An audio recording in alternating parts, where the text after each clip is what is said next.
Hello and welcome, I'm Liam the Music Reviewer. Remember Stuart Little Free? Neither do I. And today we're going to be talking about one of the hottest EPs of the year so far, and that is Shygirl's Crow Practice, which I had no idea about until I took a gander at Rate Your Music's best EPs of the year so far. Took a look just at the general information, saw that she was like NUXXE's like prime artist. She mainly does industrial hip hop, which like piqued my interest because I'm like, oh well, I'm usually quite a fan of that. And then took a look at the cover, and there's just something sort of unnerving about it, just with that whole like blank expression. I was like, okay, I'm ready. Like, is this going to be a case of to judge a book by its cover? Or usually it's not to judge a book by its cover, but like this sort of release definitely is one that probably stresses that maybe sometimes you should, because it definitely matched the sort of vibe that I'm sure Shygirl was trying to evoke. Because from the first few seconds of opening song Rude, I just knew I was in for that sort of antithesis. Like, it just the whole just production seemed to like really go for this sort of like a dark sleazy club, but like a psychological thriller was set in it.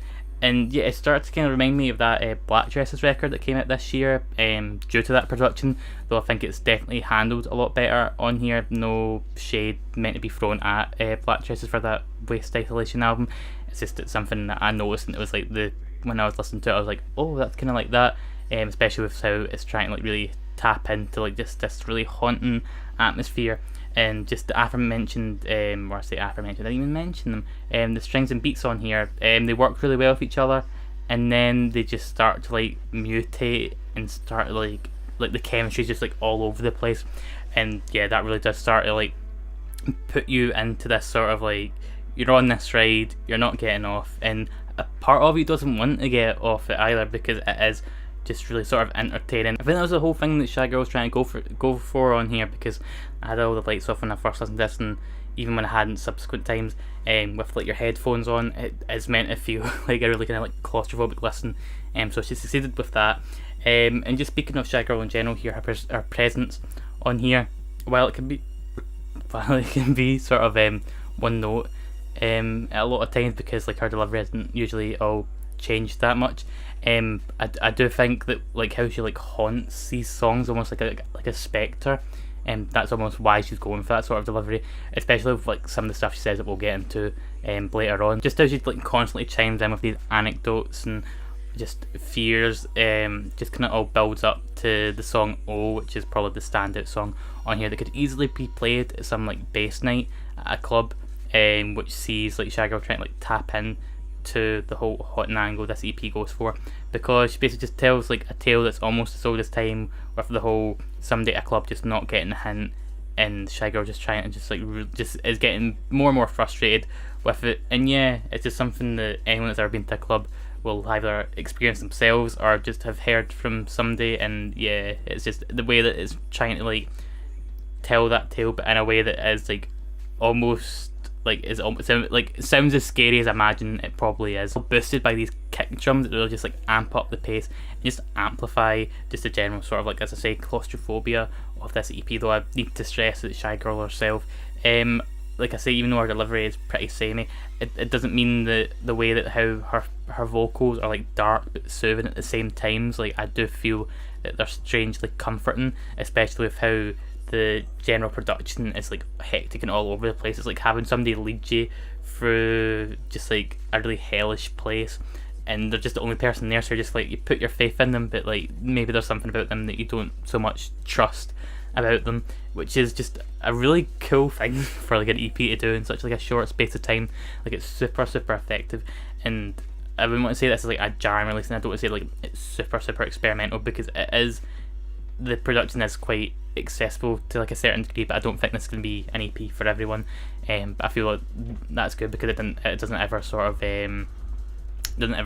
like compromise points, which I'm glad it doesn't, because it would have made this nowhere near as entertaining as it was if it had to like sort of like let down or play things down a little bit. There's definitely just something inherently raw and explicit about Crow Practice in general, and this kind of like reaches its natural climax with the song Gush, which has this beat that pretty much matches like the sound of a bed that's got some action going on. Shygirl herself just uses this to kind of like confess like a really foggy state of mind, and just like the whole wonky DNA, just what's running through it. I just found, just to add like a further bit of variety, like this EP could have easily like started to become a bit samey with how dark it all is, but I never feel like I was ever getting sort of like tired of it. Not that I would anyway, with how it's only 5 songs long, but like I never felt like it was ever sort of letting up at all. Like it totally kept, like it was like a continuous high, which yeah, is also like a further thing to really dig about this record or release. Closing track, Asher Wolf, has a bit more of a tame production. I don't want to say tame production, but like it's definitely not as in your face as it is before, though it is still quite fleshed out. It really just does give Shygirl the chance to like take the spotlight, not just kind of like be floating about. She's the prime focus on this, and she basically uses it rather effectively. Basically like she starts to like epitomise like a Black Widow sort of like character. Almost like it's like I say, how you feel like during this EP, like you're with somebody like that's trying to like lead you through it, but you almost have a bad vibe about it. And it's pretty much the epitome of it. It's almost like horrorcore, but it's not got any like needless edginess to it. It's all pretty, the horror is all pretty much effectively delivered via how Shygirl is delivering herself and how she's wording herself. I never felt like she was just hitting out of any sort of shock words in that, which I think is like a pretty effective lesson for a lot of sort of like horrorcore artists who seem that that's like a necessity to just do that instead of actually, you know, taking some time out to actually maybe like make your production as haunting as it is on here. Like the best of EPs, the biggest complaint I've got about Cruel Practice is the fact that it has to end. The only real critique I've got is that Shygirl just, I wish she would play about with her vocals a bit more. I know that she needs to like kind of keep it kind of samey a bit for this to be as effective as it is, but I feel like in like a full length release, like if she was just like playing about with a lot more, it could really tap into that horror aspect, and that's what I'm looking forward to. I'm really looking forward to like an actual like full length release from Shygirl, because she really did make an impact on me here. I think she's bringing something quite refreshing to industrial hip hop, especially with how dominated the genre is.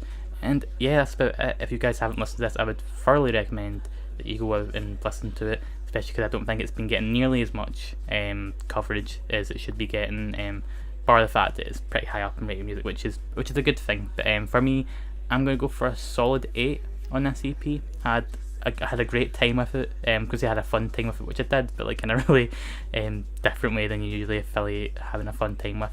But yeah, if you guys haven't listened to it, links in the description below to buy and stream, along with links to my social media, my website, all that fun stuff.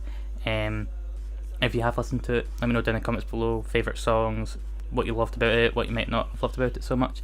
And yeah, as always guys, thank you for watching, stay safe and stay hydrated. This is the same bottle from last time. Give me what I need, and I need it straight away. I don't have no time for now I ain't saying she a gold digger, but she ain't messing with no broke.